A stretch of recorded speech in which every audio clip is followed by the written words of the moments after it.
आप चाहें तो वीडियो रोककर इनका स्क्रीनशॉट ले सकते हैं। आज का वीडियो मज़ेदार रहेगा, वीडियो को पूरा ज़रूर सुनें।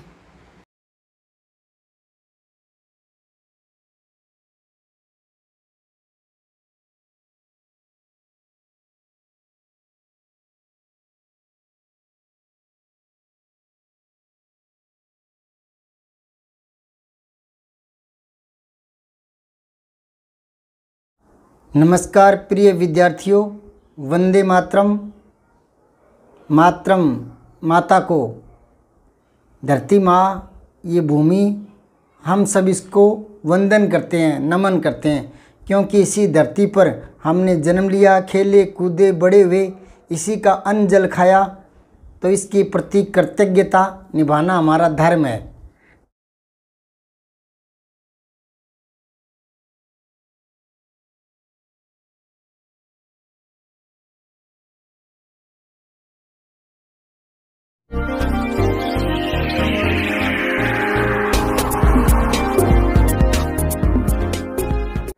आज मैं तीनों संधि, स्वर, व्यंजन, विसर्ग, तीनों संधियों के केवल नियम बताऊंगा। विस्तार से मैं चर्चा कर चुका हूं। आपने पीछे के वीडियो नहीं देखे तो नीचे लिंक दे रहा हूं, आप देख लेना। आज मैं केवल तीनों का एक साथ और पूरे नियम बता रहा हूं, वो भी सिस्टम से ढाल करके, और इस तरीके से कि याद हो जाएंगे हमेशा के लिए। सरलतम रूप देने का प्रयास किया है, व्यवस्थित करने का प्रयास किया है, ताकि याद रह जाएंगे। तो तीनों के नियम देखें फटाक से। और बाकी रही बात उदाहरणों की या और अभ्यास की, तो इससे अगला वीडियो उदाहरणों का बनाऊंगा, जिसमें तरह तरह के शब्द होंगे, बीच में व्यंजन संधि के, बीच में स्वर संधि के, दीर्घ के, गुण के, अयादि के, बीच में विसर्ग के, तो सारे उदाहरण दूंगा और उसी के साथ संधि में पूरी कर दूंगा। कितनी वीडियो है? 5-7 हो जाएंगे शायद। 5-7 वीडियो जिसने लगातार देख लिए वो संधि दोबारा उसको नहीं करनी पड़ेगी। ठीक है, तो चलिए मैं बिना समय खराब किए तीनों के नियम बताता हूँ एक साथ। पहले मैंने अलग अलग बताए थे, आज एक ही वीडियो में बताता हूँ, तो आपको समझ में आएंगे। बिल्कुल धैर्य से देखते रहें, ठीक है। पसंद आए तो शेयर ज़रूर करना। तो देखें आगे। संधि जो है वो क्या है?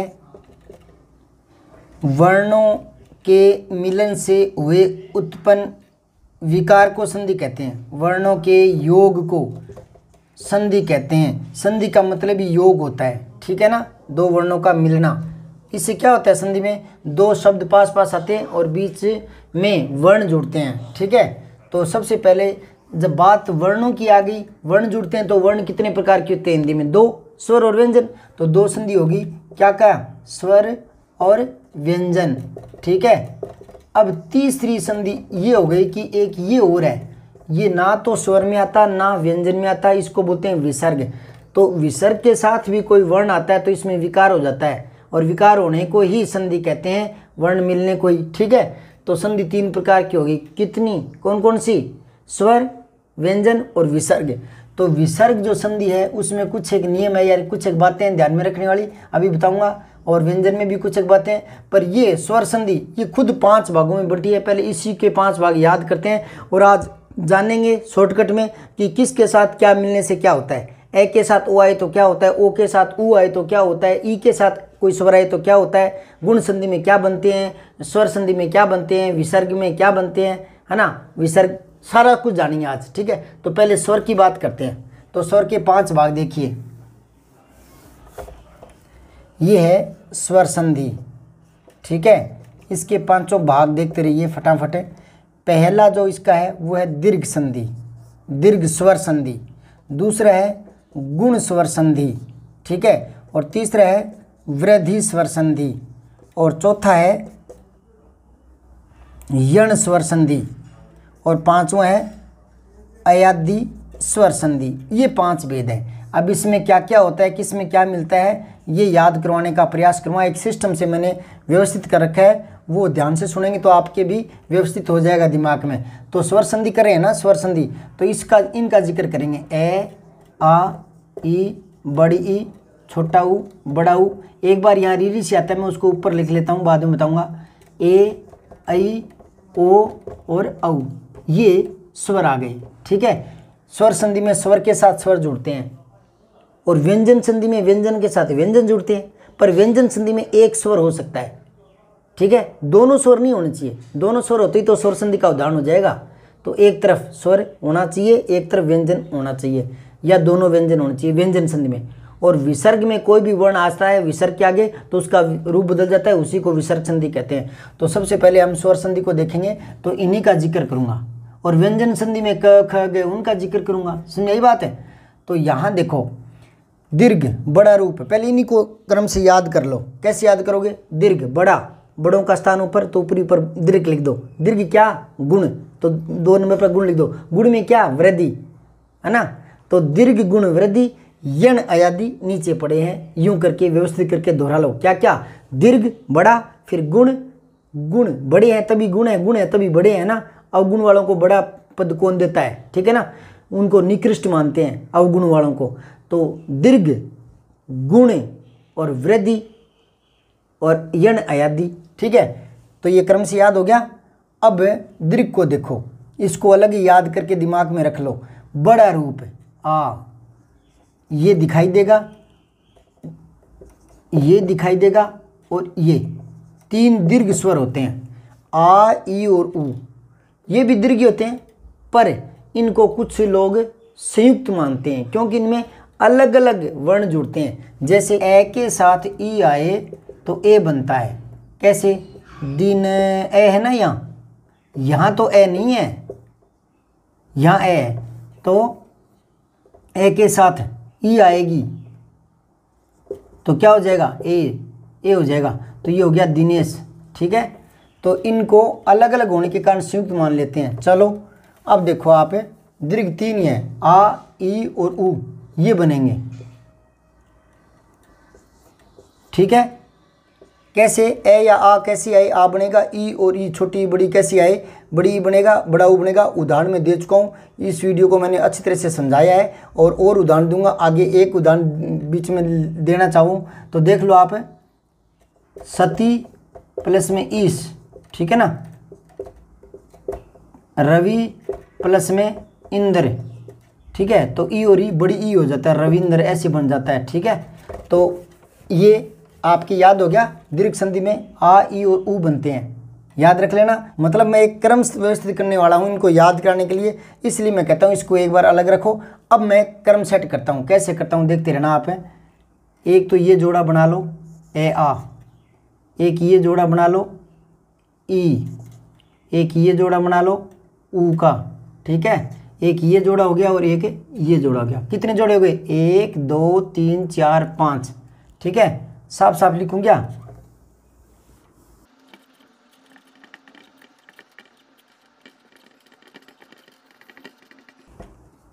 ये जोड़े हो गए। ठीक है, अब देखो, मैं दीर्घ के बाद, दीर्घ तो समझ गए, आ, ई, बड़ा ऊ। ठीक है, अब थोड़ा सा आगे बढ़ता हूँ गुण पर। याद रखना पहले तो ये, इनको याद रखो, दीर्घ गुण वृद्धि यण आदि, दीर्घ गुण वृद्धि यण आदि। अब गुण में ये जोड़ा ले लो, ए आ, ए और आ ले लिया, इसके बाद में जोड़ूंगा क्या? ये जोड़ा और ये जोड़ा। ठीक है, इसके बाद में ये जोड़ा और ये जोड़ा, इस जोड़े का पहला और इस जोड़े का पहला बन जाएगा। यानी ए आ के बाद में ये और ये आए, ई और ऊ आए, ई और ऊ आए, तो इनके कारण ई से तो बन जाएगा ए, ऊ से बन जाएगा ओ। याद आ गया? इस जोड़े को लिया, ये और ये जोड़ा, इसका पहला और इसका पहला बन गया। ठीक, अब आओ वृद्धि में क्या होता है? फिर से ये लो, ए और आ। ठीक है, इसके बाद में जोड़ूंगा, क्या जोड़ूंगा? ये लिया था, ये और ये तो जोड़ा था ना अभी, ये जोड़ा और ये जोड़ा जोड़ दूंगा, तो ए आई और ओ औ, ये दोनों जोड़ दूंगा इनके बाद में। तो इनके योग से, यानी ए आ के आगे ये आए, ए आए भले आई आए, बनेगा आई, क्योंकि ए तो बन चुका है, और ए आ के बाद में ओ औ आए, बनेगा औ। क्या बनेगा? औ, ओ तो बन चुका है। समझाई? वृद्धि में क्या होता है? ए आ के बाद में ए आई, ये जोड़ा और ये जोड़ा आए तो इस जोड़े का आखिरी और इस जोड़े का आखिरी बन जाएगा। ठीक है, अब ये लेकर के हमने ये सारे जोड़ दिए और औ बन भी गया। अब इसको छोड़ो, अब आओ यण में थोड़ा सा आगे बढ़ते हैं। तो यण में ये जोड़ा और ये जोड़ा एक साथ ले लूँगा, क्यों? क्योंकि नीचे अयादी और पड़ा है, उसमें ये दोनों एक साथ ले लूँगा, ठीक है। तो ई में, यण में ई और ऊ दोनों ले लेता हूँ, ई और ऊ दोनों ले लेता हूँ। इनके बाद में जुड़े क्या? कोई भी भिन्न स्वर, कोई भी भिन्न स्वर, ठीक है। भिन्न स्वर, भिन्न का मतलब ई के साथ ई नहीं होना चाहिए, ई के साथ ई हो गया ना तो दीर्घ ई बन जाएगा, दीर्घ संधि, ठीक है ना। ऊ के साथ ऊ नहीं होना चाहिए तो बड़ा ऊ बन जाएगा। कैसे? भानु प्लस में उदय, तो छोटा ऊ और छोटा ऊ बड़ा ऊ क्या हो जाएगा? भानुदय, ठीक है। तो अलग होने चाहिए। तो होगा क्या इनके कारण? होगा ये कि ई से यह बन जाएगा, ऊ से वह बन जाएगा, ये और वह। मैंने कहा था ना ये अणय, इसको पास में लाऊंगा तो ये वह जैसा दिखेगा। इसी से याद आ जाता है कि यण में ये और वह बनते हैं, ये और वह। यह बनेगा ई से और वह बनेगा ऊ से। आपको भूल जाए तो याद कर लो जल्दी से कि दीर्घ में तो ये और ये बन रहा था, गुण में हमने ये जोड़ा लिया, ये जोड़ा, उसके बाद वर्दी आया था, वर्दी में ये और ये लिया था। अब यण आ गया तो यण में ई ऊ को ले लेंगे, अयादी में इनको ले लेंगे, चुटकी में याद आ जाता है, ठीक है। अब उदाहरण मैंने दिए हुए हैं बहुत सारे और आगे देता रहूँगा आपको। तो मैंने सरल तरीका बताया था, जैसे अत्यल्प, ठीक है। तो आधा अक्षर दिखे आगे यह दिखे तो सोचना यण ही है, यण में यह बनता है। किससे बनता है? ई से, तो इसके ई लगा दो। तो अति प्लस में अल्प, आगे स्वर तो आना चाहिए ना, आगे स्वर, ठीक है। तो उदाहरण बहुत देर किए मैंने, और भी देता रहूँगा। एक बार नियम याद कराना मेरा उद्देश्य है आज के वीडियो में। अब अयादी में क्या लेंगे? ये जोड़ा और ये जोड़ा बचा हुआ है, ये और ये तो ले लिया हमने। तो ए आई और ओ औ ये दोनों ले लेते हैं। अब इनके आगे जोड़ूं, क्या जोड़ूं? कोई भी भिन्न स्वर आए तो फिर क्या हो जाएगा? इससे, यहाँ से याद कर लो ऐ, इससे तो ऐ बन जाता है, इससे आय बन जाता है, इससे अव और इससे आओ। कुछ याद करना पड़ता है, कुछ मैंने सरल तरीके से व्यवस्थित कर दिया। ऐ आय अव आओ। और ये भूल भी जाओ तो याद रखना ये वो वाले शब्द हैं, नयन, शयन, चयन, पवन, पावन, पवित्र, गायक, गायिका, धावक, धाविका, इस तरह के शब्द हैं ये, ठीक है ना। तो पवन, पौ, अव आ रहा है, अव आता है ओ से, तो ये कर दो पो प्लस में अन, ठीक है ना। और अगर पावन है तो पो मत करो, आव आता है औ से, तो इसको औ कर दो, औ प्लस में अन, पावन, ठीक है। तो ये नियम याद हुए। अब कराता हूँ मैं व्यंजन संधि के नियम, ठीक है। देखें जल्दी से, जल्दी में मैं री से बनने वाली संधि बताना भूल गया था, जल्दी से इसको और देख लें। री दीर्घ में आती है एक तो, ठीक है। इससे संबंधित जो नियम है या जो शब्द हैं वो, एक आता है गुण में, ठीक है, और एक आता है यण में, बस 3 में आता है। दीर्घ में क्या होता है? छोटी री प्लस में छोटी री, या छोटी या बड़ी कैसी आए, ये बड़ी री बनता है। ये ज़्यादातर संस्कृत के शब्दों में आता है, उसमें थोड़ी एक घुंडी सी और आती है, लेकिन हिंदी में यही चलता है। तो एक उदाहरण देख लो, पितृ प्लस में ऋण, तो क्या हो जाएगा? पितृण, पितृण, ठीक है ना। तो ये छोटी और छोटी तो बड़ी, तो ये दीर्घ संधि, एक तो दीर्घ में आता है, पितृण जैसे शब्द आ जाएंगे। गुण में देख लो, गुण में ए आ के बाद में ई और ऊ आ रहे थे तो ए ओ बन रहे थे ना। ए आ के बाद में अगर री ऋषि आए, इसके अलावा री ऋषि आए, है ना, तो बनता है अर, और आधा रहे वो ऊपर जाता है, तो महा प्लस में ऋषि, तो क्या हुआ? आ के बाद री आ रहा है ना, री ऋषि आ रहा है ना, तो क्या हो जाएगा? महर्षि। तो ये रे ऊपर चल गया, अर हो गया महर्षि, महर्षि, ठीक है ना। उदाहरण बहुत दिए हुए हैं पहले, दूसरे वीडियो में देखना चाहे तो लिंक नीचे पड़ा है, ठीक है।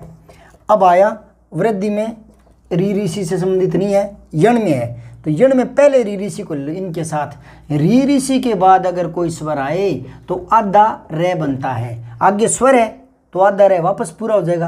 कैसे? जैसे मातृ यानी माता, और आदेश, माता का आदेश, तो ये क्या हो जाएगा?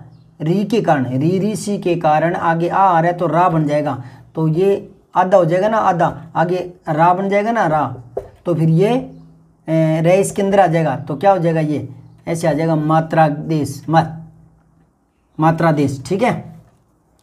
तो ये री ऋषि से संबंधित थी बातें, दीर्घ में, गुण में और यण में, ठीक है। दीर्घ में तो री और री, बड़ी री, और गुण में ए आ के बाद री आई तो अर बनता है महर्षि, देवर्षि, ठीक है। और री ऋषि के बाद कोई स्वर आए तो वो यण में, वो बनता है आधा रे, ठीक है। तो ये था। अब चलते हैं व्यंजन पर।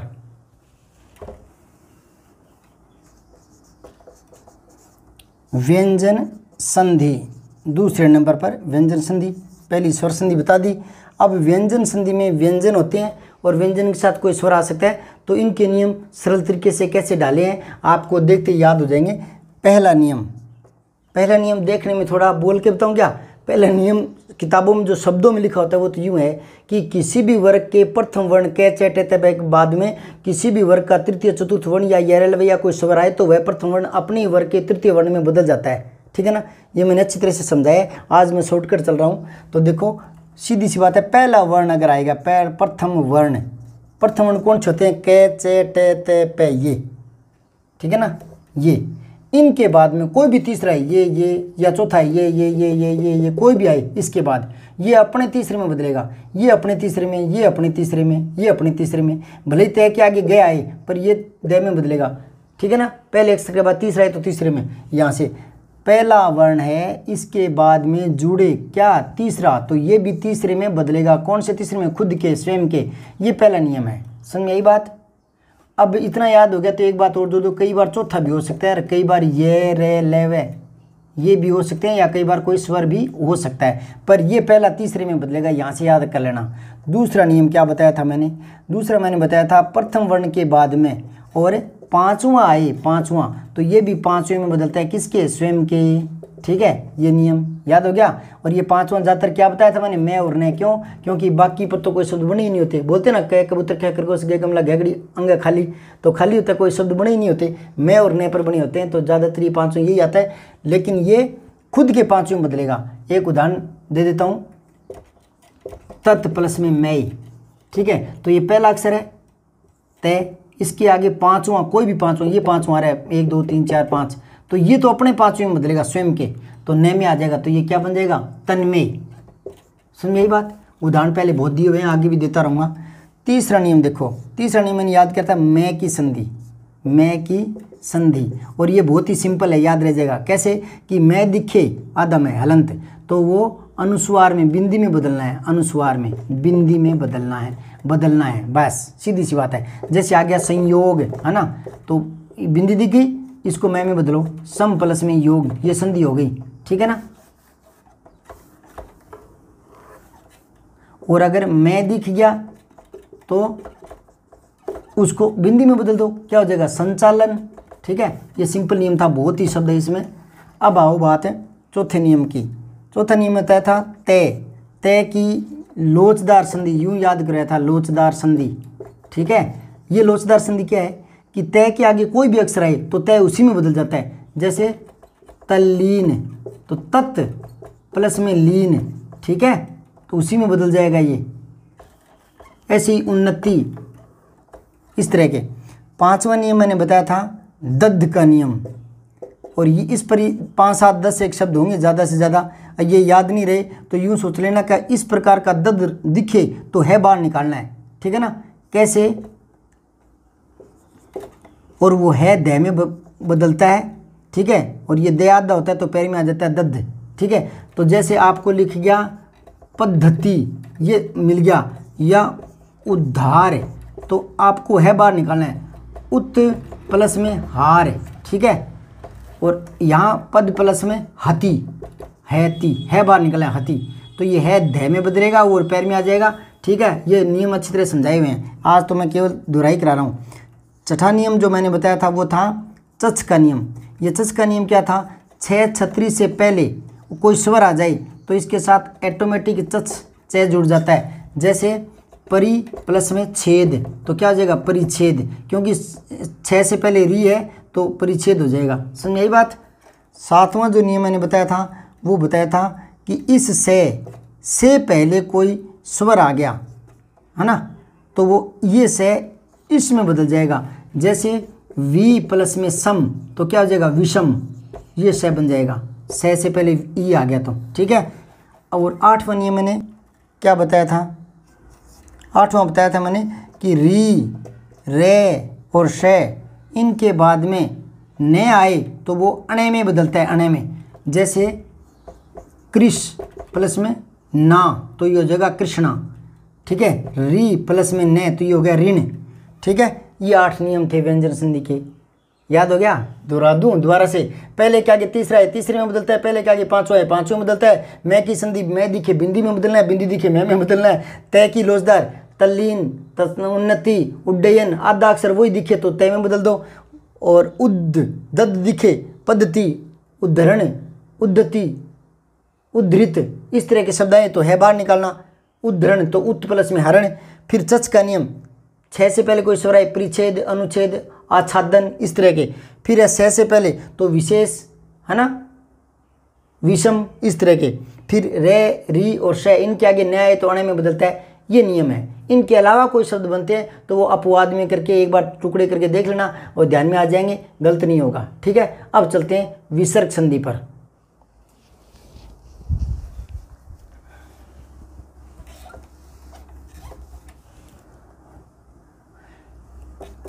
विसर्ग संधि बहुत ही सरलतम तरीके से और नियमों को व्यवस्थित किया है, देखते याद हो जाएंगे। इसके नियम देखो। पहला नियम विसर्ग संधि का क्या है? विसर्ग से पहले ए या आ हो, इसके बाद में जुड़े क ख पे फे ये जुड़े तो विसर्ग क्या है?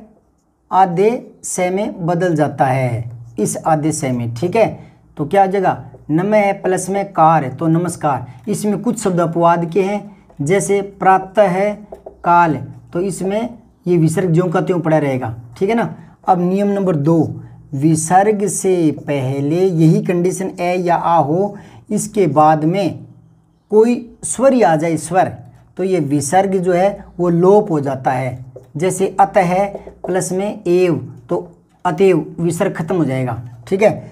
तीसरा नियम, विसर्ग से पहले ए या आ है, इसके बाद में यही वापस आ जाए, ए आई यही आ जाए, तो फिर ये ओ में बदल जाता है। जैसे यश है प्लस में अभिलाषा तो ये हो जाएगा, और ए गायब हो जाएगा, लोप हो जाएगा, तो यशोभिलाषा इस तरह से ये बन जाता है। उदाहरण दिए हुए मेरे पहले के।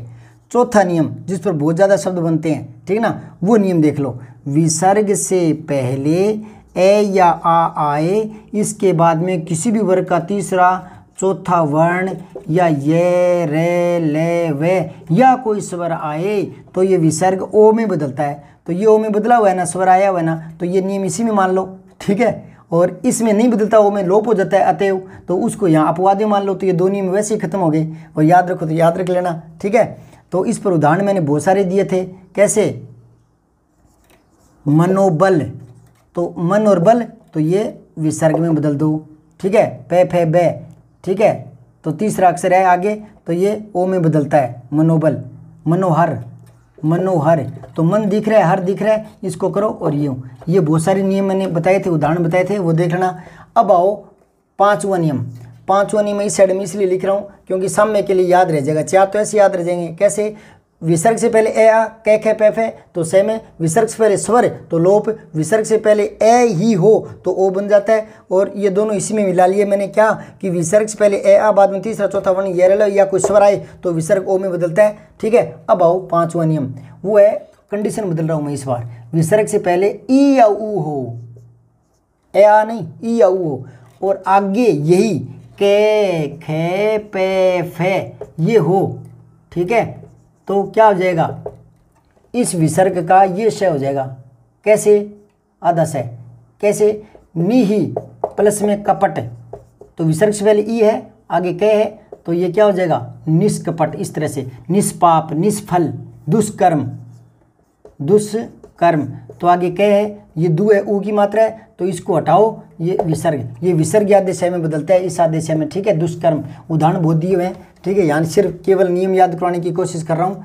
अब वापस अगला नियम देखो, छठा नियम, ई या ऊ हो विसर्ग से पहले, ठीक है ना, इनके बाद में क्या आए?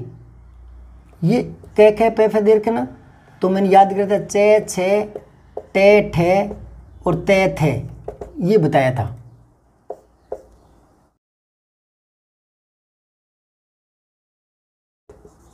मैंने कहा था कै खे पहला दूसरा इसका, इस लाइन का, ठीक है ना, और पे फे ये। अब ये बच गए थे चे छे टे ठे ते थे, तो ये इसमें ले लिए। ठीक है ना। तो अब देखो इसके कारण अगर विसर्ग से पहले ई या ऊ है और आगे चेच है तो वो इस शय में बदलता है आधे में, और टेठ है हो तो इस शय में आधे में बदलता है, और तैथ है हो तो इस शय में, ये तीनों क्रम से। ठीक है ना। उदाहरण में दिया था निहि प्लस में चय, तो क्या हो जाएगा निश्चय, ये से आ जाएगा। ठीक है ना।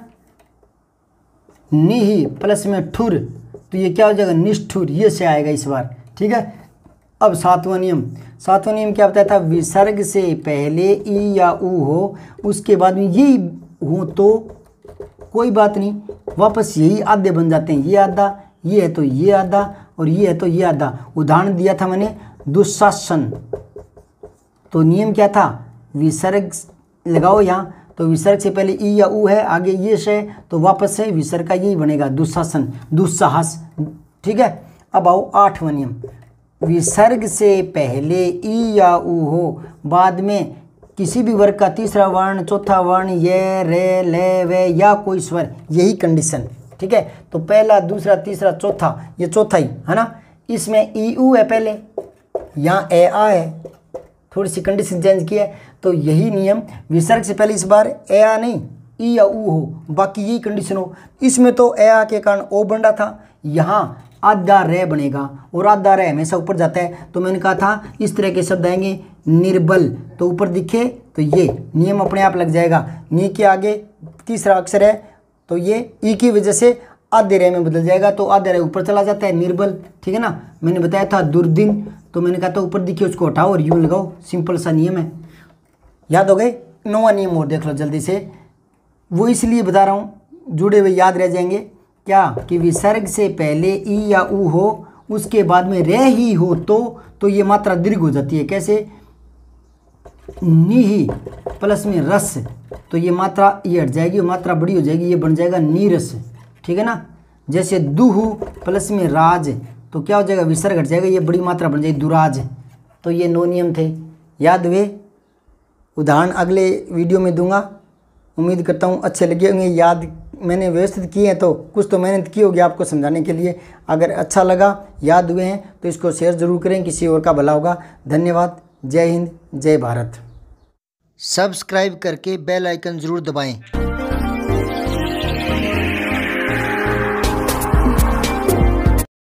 जय हिंद, विजय हिंदी।